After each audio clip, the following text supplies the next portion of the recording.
사복음서에는 우리 예수님의 기적과 표적이 많이 나오는데 오병이어 사건은 사복음서 모두 다 기록하고 있는 유일한 사건입니다. 또 우리에게도 가장 잘 알려진 사건 중에 하나이죠. 그런데 항상 잘 알고 있다고 확신하는 것에는 항상 함정이 있습니다. 너무 잘 알고 있다고 확신하고 있기 때문에 우리가 깊이 보지 않고 또 묵상하지 않고 넘어가는 경우가 많이 있습니다. 그 중에 하나가 바로 오병이어 사건입니다. 사도 요한은 이 오병이어 기적이 우리에게 주는 참 의미가 무엇인지를 강조하기 위해서 다른 복음서와는 달리 60절이 넘는 긴 양, 많은 양으로 우리에게 소개해주고 있습니다. 사도 요한은 먼저 오병이어 사건의 배경에 대한 정보를 이렇게 제공합니다. 1절에 그 후에 예수께서 디베랴의 갈릴리 바다 건너편으로 가시매. 그 후라는 것은 예수님께서 예루살렘에서 38년 된 병자를 고치신 후에 그리고 예수님께서 갈릴리로 오셔서 사역하신 이유를 말합니다. 갈릴리 호수 서쪽에서 제자들은 전도를 하고 귀신을 쫓아냈고 그리고 예수님은 많은 무리들을 가르친 이유였습니다. 이렇게 예수님께서는 갈릴리 서쪽에서의 사역을 마치시고 제자들과 함께 갈릴리 호수 동쪽으로 이동을 하셨습니다. 본문에는 디베랴의 갈릴리 바다 건너편으로 가셨다고 되어 있습니다. 갈릴리 호수는 또 디베랴 호수라고 그렇게 불리기도 합니다. 여기에는 역사적인 배경이 있습니다. 분봉왕 헤롯 안티파스가 로마의 황제 티베리우스를 위해서 갈릴리 서쪽에 디베랴라는 이 도시를 건설을 해줬습니다. 그 도시를 티베리우스라고 이렇게 부르면서 갈릴리 호수도 그와 함께 티베리우스 또 디베랴 호수로 이렇게 함께 불리게 됐습니다. 오늘 갈릴리 호수 건너편으로 이렇게 가셨다고 했는데 마가복음에 보면은 그곳은 바로 벳세다라는 것을 알 수 있습니다. 예수님께서 갈릴리 호수 건너편에 가셨을 때에 많은 무리들이 예수님을 또 따라오고 있었습니다. 예수님께서 제자들과 함께 산에 앉아 계셨습니다. 예수님께서 눈을 들어보니 큰 무리가 예수님께로 나오고 있었습니다. 요한복음에는 나오지 않지만 마가복음에 보면 예수님께서 그들을 보고 불쌍히 여겼다고 말씀하고 있습니다. 마가복음 6장에 보면 예수께서 나오사 큰 무리를 보시고 그 목자 없는 양 같음으로 인하여 불쌍히 여기사. 우리가 오병이어 기적으로 알고 있는 이 사건은 여기서부터 시작된 겁니다. 예수님께서 자기에게 나오는 많은 무리들을 불쌍히 여기신 겁니다. 이것이 예수님의 마음이었고 오늘 오병이어 기적의 시작이었습니다. 여러분, 우리 예수님이 왜 이 많은 무리를 불쌍히 여기셨습니까? 그들은 목자 없는 양과 같았기 때문입니다. 목자 없는 양은 가장 불쌍한 양이죠. 양은 눈이 좋지 않아서 잘 보이지 않기 때문에 목자가 없으면 먹을 것을 찾아다닐 수 없고 그래서 먹을 것을 먹을 수 없는 그런 불쌍한 양이 되는 것입니다. 예수님께서 많은 무리를 불쌍하게 여기신 이유는 크게 세 가지입니다. 먼저는 이 무리들이 며칠째 예수님을 따라다니고 있었는데 이제는 준비해온 식량이 다 떨어지고 이제 배가 고플 때가 되었기 때문입니다. 그리고 두 번째는 그들은 오랜 세월 동안 로마의 폭정 아래서 고난의 시간들을 보내고 있었기 때문입니다. 그런데 더 큰 문제는 그들은 이런 고통으로부터 벗어나기 위해서 메시아를 기다리고 있었고 예수님이 그 메시아라고 생각했는데 예수님은 그들이 생각하는 메시아가 아니었기 때문에 그들의 이 잘못된 신앙을 보면서 우리 예수님은 또 그들을 불쌍히 여기셨습니다. 예수님께서 보시기에 이 많은 무리는 정치적으로, 경제적으로, 신앙적으로, 종교적으로 또 육체적으로 정말 목자 없는 양처럼 불쌍한 영혼들이었습니다. 그래서 우리 예수님은 그들을 불쌍히 여기셨죠. 즉 예수님은 그들을 긍휼히 여기신 겁니다. 긍휼이란 말은 라틴어에서 함께 고통받다라는 의미의 단어에서 나온 겁니다. 그러니까 이 긍휼히 여기다 말은 동정심을 가지고 그냥 쳐다본다는 말이 아니고 함께 고통받는 마음을 가지고 그 고통에 참여하고 더 나아가서 그 고통을 해결해 주려고 하는 마음이 바로 긍휼의 마음입니다. 예수님은 피곤하고 배고프고 지친 그들을 위해서 오병이어 기적을 베풀어 주셨지만, 그러나 이것이 이 기적의 목적의 전부는 아니라는 겁니다. 우리가 지금까지 표적의 의미를 살펴보았듯이 예수님은 이번에도 똑같이 이 오병이어의 기적을 통해서 예수님이 누구이신가를 그들에게 보여주고 싶으셨던 겁니다. 왜냐하면 많은 무리들이 예수님에 대한 잘못된 믿음을 갖고 있기 때문에 예수님은 그들에게 바른 믿음을 심어주고 싶으셨던 거죠. 또한 제자들의 신앙도 바로 잡아주려고 했습니다. 제자들 역시 예수님의 곁에만 있지 무리들처럼 아직도 예수님을 제대로 모르고 있기 때문입니다. 그래서 오늘 예수님은 먼저 빌립에게 이렇게 질문을 합니다. 우리가 어디서 떡을 사서 이 사람들을 먹이겠느냐?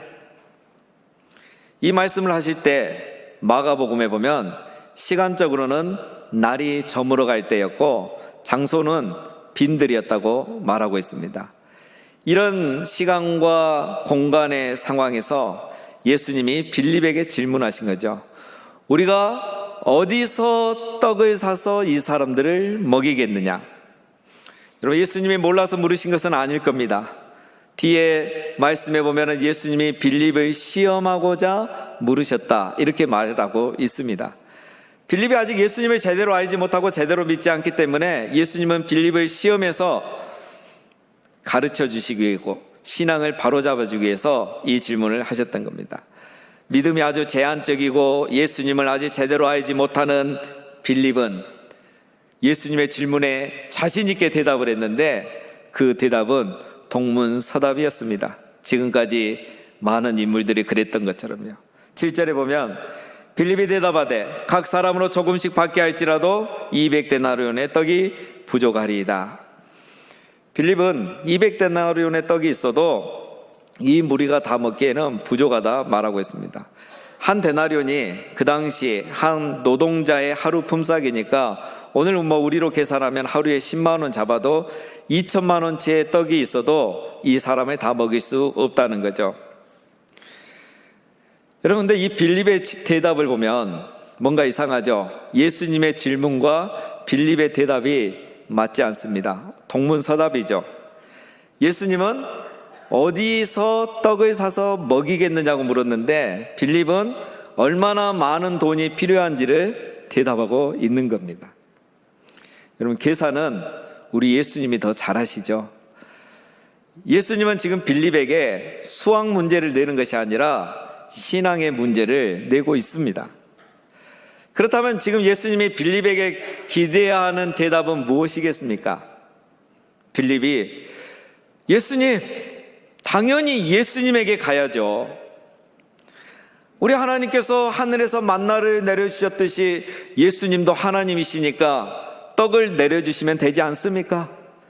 아니면 이 돌을 가지고 떡을 만들어서 주시면 되는데 제가 가게까지 꼭 갈 필요가 있겠습니까? 예수님에게 가면 되죠. 날이 저물었고 가게도 다 문 닫았고 문을 열었다고 해도 200데나리온의 떡을 파는 가게도 없습니다. 예수님 물을 가지고 포도주로 만드셨는데 돌을 가지고 떡을 만드시면 되지 않겠습니까? 제가 왜 가게를 갈 필요가 있겠습니까? 예수님은 이런 대답을 기대했는데 물을 포도주로 만드는 것을 봤으니까, 38년 된 병자가 고침을 받은 것을 봤으니까 이제는 이런 대답을 해주기를 기대했는데 빌립은 예수님을 비웃듯이 대답한 겁니다. 마치 계산도 못하는 사람인 것처럼, 현실 감각이 전혀 없는 사람인 것처럼 이런 식으로 대답을 한 겁니다. 떡 살 돈도 없는데 떡 살 곳을 찾고 있는 예수님을 어리석은 사람인 것처럼 이렇게 비웃으며 대답을 한 겁니다. 마가복음에 보면 다른 제자들은 이렇게 대답을 합니다. 이곳은 빈들이요 날도 저물어 가니 무리를 보내어 두루 총과 마을로 가서 무엇을 사 먹게 하옵소서.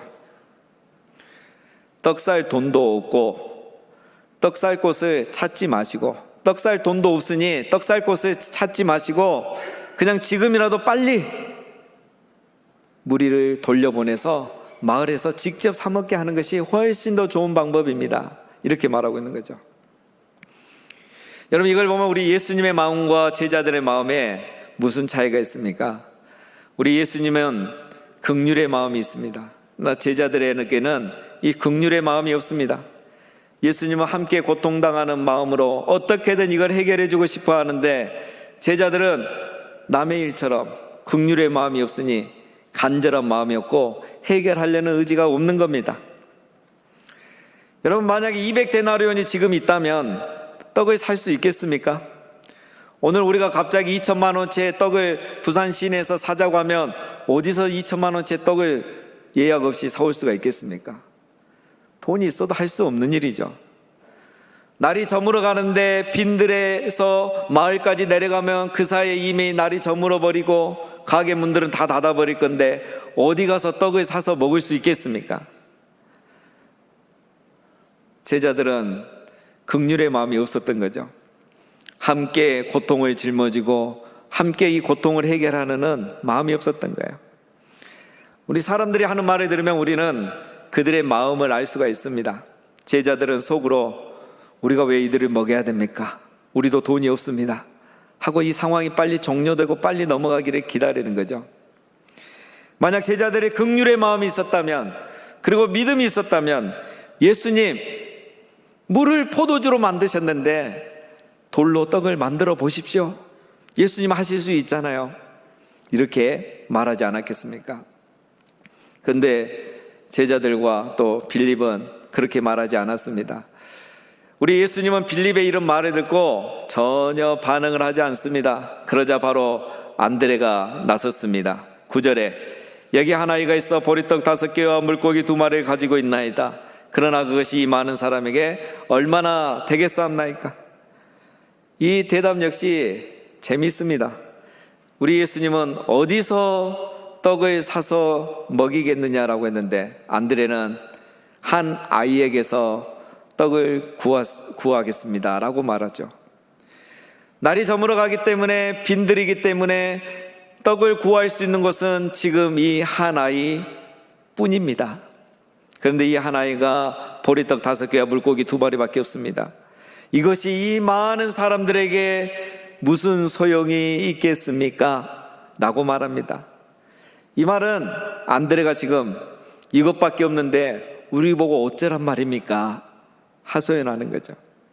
안드레도 빌립처럼 예수님을 비웃는 듯한 그런 대답을 하고 있습니다. 이런 보리떡은 그 당시에 아주 가난한 사람들의 음식이었습니다. 그리고 이 물고기도 단어를 보면은 소금에 절인 아주 작은 물고기를 말합니다. 그러니까 이 어린아이 한 명이 한 끼의 식사로 먹기에도 부족한 양이라는 거죠. 그리고 안드레 사도님이 없어서 우리끼리 하는 말이지만, 이 어린아이의 이것을 받아오면 되겠습니까? 너무한 거 아닙니까?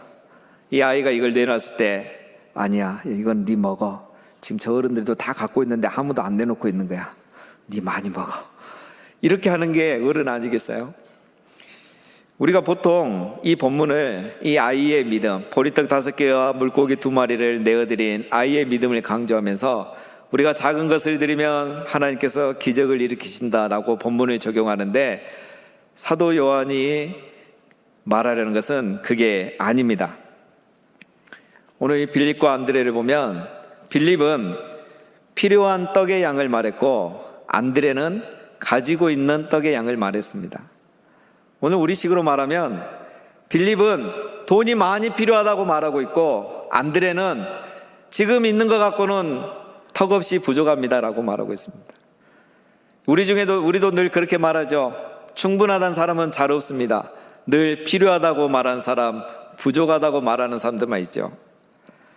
여러분, 오늘 이 빌립과 안드레의 공통점이 있습니다. 그들은 둘 다 절망해야 될 이유만 말하고 있죠. 포기해야 할 근거만 말하고 있습니다. 그들은 이렇게 말하면서 지금 예수님을 비웃을 것이 아니라 인간의 현실을 직시해야 됩니다. 예수님이 지금 그것을 위해서 이 질문을 던지신 거예요. 그런데 이 두 사람은 그들이 하는 말이 무슨 말인지도 모르고 지금 말을 하고 있어요. 빌립은 차라리 이렇게 말했어야 좋습니다. 예수님, 200데나리온의 떡으로는 부족합니다 가 아니라, 예수님, 200데나리온이 있어도 우리가 할 수 있는 것이 없네요. 우리가 할 수 있는 게 없습니다. 우리 인간은 할 수 있는 게 없습니다. 예수님이 하나님이시니까 예수님이 해결해 주시고 예수님이 우리를 살리셔야 됩니다. 이렇게 말해야 되는 거죠. 안드레도 차라리 이렇게 말했어야 됩니다. 이것으로는 턱없이 부족합니다 라가 아니라, 우리가 가진 것으로는 우리를 살리는데 전혀 도움이 되지 않습니다. 우리 힘으로 할 수 있는 게 아무것도 없습니다. 그러나 예수님은 하나님이시니까 예수님이 해결해 주십시오. 예수님이 먹여 주십시오. 이렇게 말하기를 원했던 거 아니겠습니까? 제자들은 아직도 예수님을 몰라도 지금 너무 모르고 있습니다. 자기들이 할 수 없으면 예수님도 할 수 없다고 생각하고 있는 거죠. 자기들이 돈이 없으면 예수님도 도움이 되지 않는다고 생각하고 있는 겁니다. 오늘 우리들처럼. 예수님이 그들을 얼마나 긍휼히 여기고 도와주려고 하는지 예수님의 마음을 전혀 모르고 있습니다. 예수님이 그들의 필요를 채워주고 싶고 그들의 고통을 함께 짊어지고 싶어하는 그 긍휼의 마음에 전혀 공감하지 못합니다. 사랑하는 성도님 여러분, 오늘 이 빌립의 모습, 안드레의 모습이 오늘 나의 모습이지는 않으십니까? 예수님은 우리를 시험하고자, 우리가 어떻게 하는지 시험하고자 때로는 우리 앞에 어려운 문제를 놓습니다. 어려운 일을 만나게 하십니다. 그 어려운 일 앞에서 우리에게 질문을 던지십니다. 그럴 때마다 여러분, 우리는 어떻게 대답하고 있습니까? 빌립과 안드레처럼 대답하지는 않으십니까? 안 되는 이유만 말하고 있지는 않습니까? 기도하면 됩니까? 이렇게 말하고 있지는 않습니까? 우리 가정에 무슨 좋은 일이 있을 수 있겠습니까? 이 어려운 시대에, 이 경쟁의 시대에 내가 우리 자녀들 뒷바라지를 이렇게 못 해주는데 이런 시대에 우리 자녀들이 잘 될 수 있겠습니까? 우리가 이런 식으로 말하고 있지는 않으십니까? 여러분, 우리가 오늘 이 본문을 보면서 꼭 기억해야 될 게 있습니다. 시험 문제는 항상 답이 어디에 있죠? 문제에 답이 있죠. 문제에 답이 있습니다. 우리가 어디서 떡을 사서 이 사람들을 먹이겠느냐? 우리가 어디서 떡을 사서 이 사람들에게 먹이겠느냐? 이 질문을 예수님이 하셨어요. 이 질문의 답은 이 질문을 하신 예수님에게서입니다. 지금 이 모든 문제의 해결은 예수님께로 가면 된다는 것입니다. 인생의 답은 예수님에게 있습니다. 떡을 사는 것도 다 예수님에게 가면 해결이 되는 것입니다. 사랑하는 여러분, 인생의 떡 문제도 예수님께로 가면 해결이 되는 겁니다. 가정의 떡 문제, 사업의 떡 문제, 영혼의 떡 문제, 질병의 떡 문제, 건강의 떡 문제, 생명의 떡 문제, 이 모든 것, 우리 인간의 힘으로 할 수 없는 것, 우리가 아무리 도와주려고 해도 도움이 되지 않는 문제들, 그것은 다 어디서 해결하는 것이 아니라 우리 예수님에게로 가면 다 해결되는 것입니다. 빌립은 지금 자기도 모르고 말하고 있는 거죠. 빌립이 자기도 모르고 말하고 있는 것처럼 인간이 할 수 없는 것을 예수님은 하실 수 있는 분이십니다. 안드레가 자기도 모르고 말하고 있는 것처럼 우리 인간은 도움이 되지 않지만 우리 예수님은 모든 것에 완전한 도움이 되시는 분이십니다.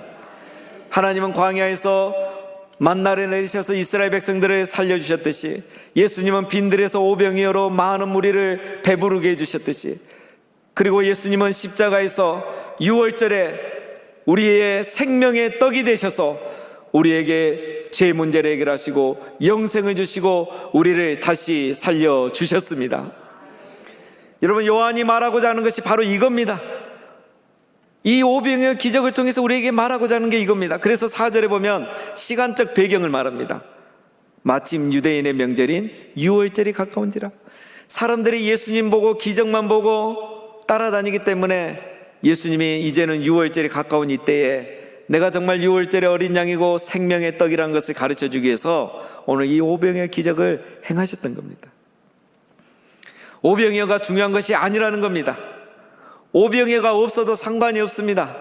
오병이어가 없어도 오늘 이 기적은 일어났습니다. 이 오병이어 때문에 우리가 오히려 이 본문을 오해하는 경우가 많습니다. 이것은 작은 것이 큰 것이 된 기적이 아니라는 겁니다. 오병이어 기적이 아니라 예수님이 바로 하늘로부터 내려오는 만나, 우리를 살리는 생명의 떡이라는 표적인 것입니다. 사랑하는 성도 여러분, 우리는 어디로 가야 됩니까? 우리는 어디서 인생의 문제를 해결해야 하겠습니까? 우리 주 예수님께로 가야 되는 줄로 믿습니다. 거기에 생명이 있습니다. 거기에 구원이 있는 겁니다. 떡집에 갈 것이 아니고 돈을 찾으러 갈 것이 아니고 예수님에게로 오라는 말씀입니다. 그러면 이 무리가 오병이어를 먹고 배불렀듯이 우리는 생명의 떡을 먹고 영생을 얻게 되고 다시 살아나는 역사가 일어나게 되는 것입니다. 오늘 이 말씀은 여기서 끝나지 않습니다. 이 은혜는 여기서 끝나지 않고 계속되는데 이 표적의 결론이 더 은혜롭습니다. 예수님께서 오병이어를 축사하시고 사람들에게 나눠주시는데 남자만 5,000명, 그러니까 남녀노소 하면은 2만 명이 좋게 됩니다. 우리 예수님은 그 많은 사람들에게 그들이 원하는 대로 주십니다. 예수님은 오병이어를 n분의 1로 나누지 않으셨어요. 이걸 가지고 그들이 원하는 대로 배부르게 먹게 주셨습니다. 11절 말씀에 물고기도 그렇게 그들의 원대로 주시니 그들이 배부른 후에 예수님은 원대로 받아서 먹고 배가 부르도록 먹게 해주셨습니다. 분명히 그 중에는 뒤로 이렇게 많이 싸간 사람들도 있었을 겁니다. 그렇게 하고도 12바구니가 남았습니다. 여러분, 여기서 우리는 다시 빌립과 안드레의 말을 한번 기억해 봐야 됩니다. 빌립이 뭘 하겠습니까? 200데나리온은 조금밖에 먹일 수 없다고 했는데 우리 예수님은 그들이 원하는 대로 먹고 배부르게 먹게 주셨습니다. 안드레는 이것으로는 턱도 없이 부족합니다라고 말했는데 예수님은 실컷 먹고도 12바구니가 남게 주셨습니다. 가지고 있는 양보다 남는 양이 훨씬 많은 희한한 일이 일어나게 주셨습니다. 이분이 바로 우리 예수님이십니다. 바로 우리가 가야 할 곳은 우리 예수님이십니다. 모든 문제의 해답은 우리 예수님에게 있습니다. 우리가 믿어야 할 분은 바로 우리 예수님이십니다. 종교개혁주일이 무슨 날입니까? 중세의 모든 교회들이 예수님에게 가지 않냐고 엉뚱한 곳으로 가고 있을 때에 루터가 다시 우리가 가야 할 곳은 예수님이라고 방향을 알려준 날이 바로 그 날입니다. 여러분, 우리는 다른 데가 아니라 예수님에게로 가면 모든 문제의 해답이 있습니다. 왜 그렇습니까? 지난주일에 우리가 살펴본 것처럼 예수님이 하나님의 아들이시기 때문입니다. 이 말은 바로 예수님은 하나님이시고 구원자이시라는 말씀입니다. 사랑하는 성도 여러분, 교회를 다니면 오병이어 기적과 같은 이런 작은 기적들을 체험한 분들이 계실 겁니다. 이 무리들이 오늘 이 기적을 체험하고 배불리 먹었던 것처럼. 그러나 거기서 멈추지 마시고 예수님이 우리의 구원자, 생명의 떡이심도 믿게 되시기를 주님의 이름으로 축원합니다. 어떤 분은 교회 나오면 마음이 편안해지고 기쁨이 있다고 그래서 교회를 나온다는 분도 계십니다. 그러나 그것이 다가 아닙니다. 우리 예수님은 마음의 기쁨과 평안만 주시는 게 아니라 영생을 주시고 우리를 다시 살리시는 우리의 구원자이십니다. 그 예수님도 만나게 되기를 주님의 이름으로 축복합니다. 다음 주는 이후 초청주일입니다. 우리 교회를 방문하신 분들마다 이 생명의 떡이신 우리의 구원자 되신 예수님을 다 만나시도록 우리가 한 주 동안 기도에 힘쓰시기를 바랍니다. 사랑하는 성도님 여러분, 이미 예수님을 만나신 우리 성도님들께서는 예수님을 오병이어 기적을 위한 우리의 인생의 왕으로 모실 것이 아니고 이미 우리의 왕으로 이 세상에 오셔서 오병이어의 기적을 행하신 예수님, 우리의 모든 문제를 해결해 주신 예수님, 우리의 완전한 도움이 돼 주신 그 예수님, 그분은 이미 우리의 왕으로 계십니다. 그 예수님을 사랑하고 섬기며 순종하며 사시는 우리 모두가 다 되시기를 주님의 이름으로 축원드립니다.